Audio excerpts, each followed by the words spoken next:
Yo guys, welcome to the last lap. Don't forget to drop a lovely, juicy 5-star rating if you're watching on Apple Podcasts or Spotify. Hope you enjoy, and let's get into it. We also do need to talk a little bit about Nick de Vries, who's been a little bit in the rumour mill recently. Apparently, I did read it on F1 Insider this morning. Spoken a lot about football. Quote from, we did, we diverged there, but it's all relative. No, but I mean, this is the link here as well. Yeah, He's got himself a yellow card. Oh, yeah. I didn't even clock that. Yeah, he's got himself a yellow, not a red. Yeah, not a red, otherwise he'd be out of there. But apparently after Interesting, 5 races, already that's an early yellow. You 5 races. But We've got 8 more until the summer break as well. Today, I believe, is anniversary of 2016 Barcelona. An instance of another red card. Well, yes, it was applied. Quickly tell everyone, because you were very connected to Do we the story, talk about weren't this you? every time I'm here? No, but it's such a good story. No, but like, so this it's important because this is really relevant for the Red Bull situation. The fact that the way that they run the junior program, they can be like, right, you know what, you're out. So it was after Russia. Daniil had a terrible race, smashed into Seb a couple times, put him in the barriers. Coming off the back of China, where it was either Podium. P3 in China. Yeah. Good start to the season. A terrible race in Russia. We come back to the factory, and my boss is like, you got a new driver. He'll be here tomorrow for a simulator session. And we're like, is there anything to say about this? Like, no, it's done. So, Max was pulled out of Toro Rosso. They swapped him and Danny from that point on for the rest of the season. And that was the red car for Danny for whatever reason. Yeah. They put straight Max, red as well. Yeah, exactly, straight red.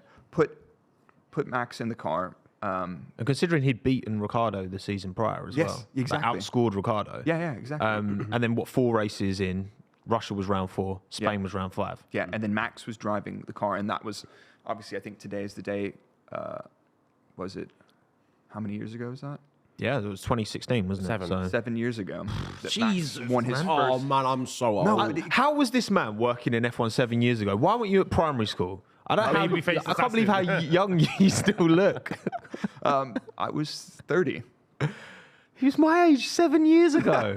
That's ludicrous. But that's how it works. So that Helmets gave the red card. He said we're going to swap it, and we might be looking. And at that the decision, exact obviously, long term. So are you saying put de Vries in the Red Bull, by the way? Yeah, I was going to say, what's the? That's not what we should do. When you get the red card when you're in the sister team, you go to the gulag. That's it. Yeah, Not fight your way out of there, man. 1v1. Back to F2. 1v1 me on F2, bro. Well, look, because I You think can't go back to F2. Yeah. Oh yeah, you won it. can't. Oh yeah, true. Mad. You can't go back. That's very true. Interesting rule, that one. So It's a wrap. 5 races in, yellow card already. We've got 13 total until the mid-season break. Do you think it's justified, by the way? Already, I know how Red Bull operate, and I know they're sort of very cutthroat. How many clean races he had? We had Australia. Was he not responsible for a gearbox inspection on the race restart at the end of the race? Did I miss it? He got hit, didn't he, by Josh Sargent? Sargent. I always do. Norwich Sargent. Okay, so that was not the Norwich footballer. He did some bowling in Miami. He did do that, yeah. And he did. Baku was very unclean. Yeah, it's just. Yeah. I think it's so cutthroat, man. And like you said, like we said before this, you've all these guys within maybe a half a second of each other, and they are some of the best. But I'm not. The thing is, right? There's so many scenarios, though. And you can't look at Nick in the same way you look at Logan, for example. Because it's just like, it's not. If you want to look at a driver who's, I think Nick's 7 years older than Logan, and, he's tested loads of F1 machinery, he's been around, he's done different series, like he's a well-travelled racing driver. Yeah.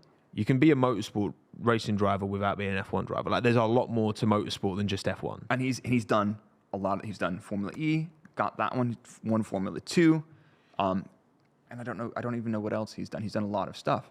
He's done well at that, but it's just getting into the Formula 1 car. Let's be fair. The Toro Rosso this year, or the AlphaTauri, is not a good car this year. It's on the struggle. It isn't, but Yuki Tsunoda's dragging it to 10th and 11th. He's averaged P10.6, and Nick has averaged P16.2.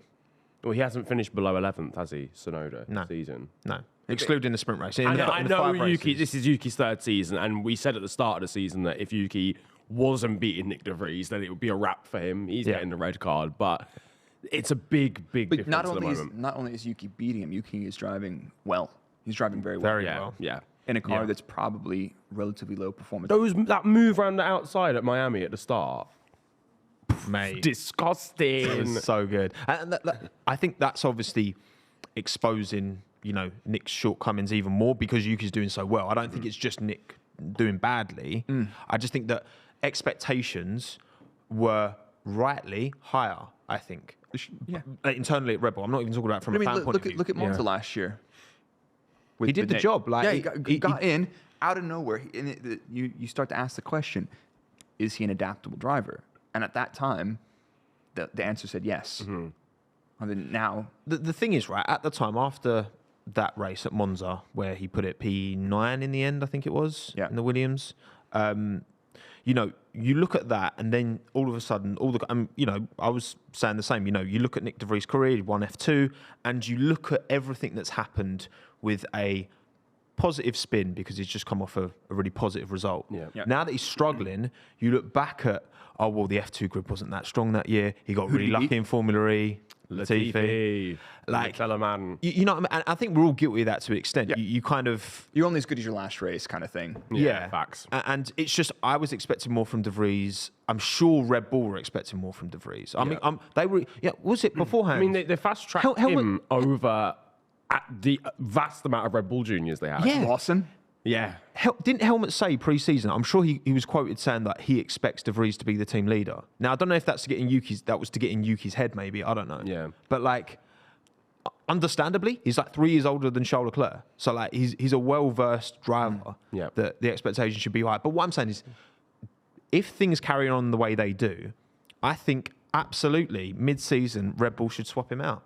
Because their expectations, if it was a rookie that's coming in super green like your jumper, straight in, Yeah, like if that. it was maybe that is harsh, but Nick De Vries is a multiple championship winner, and he's been like thoroughly beaten. Like that gap between him and Yuki's, in terms of like race performances, is arguably the biggest out of the entire grid. So I think, why would Red Bull keep hold of him? Well, here's a perfect way to put that in context. What do they have to lose in AlphaTauri? Their average finish for Yuki, what, 10.6, you said? Yeah. Okay, Five races. that's not in the points. So if you have another driver who's not in the points, is it time to get Lawson in? It's like, you know what? The car's not excellent this year. We've made some changes. We've made some technical changes, leadership changes for next year. This is a burner year. You know what? Nick, it's not worked out so far. Yeah. Lawson, welcome back from Japan from driving Super Formula. Would you like to practice in a piece of Formula One machinery until maybe we can sort it out for next year? Yeah. Yeah. Give him a trial almost. What are they losing? Nothing. If they're not consistently scoring points, they're going to be scrapping for a couple of lucky eighth, DNFs. ninth in the We championship got an anyway. 8th, a 9th, a 7th, luck into a P5 on a wacky race with attrition. But they don't really have anything to lose. And if their goal in the long run is to find who's going to replace Verstappen, who's going to replace Perez when their time comes at the big team, De Vries is not that person.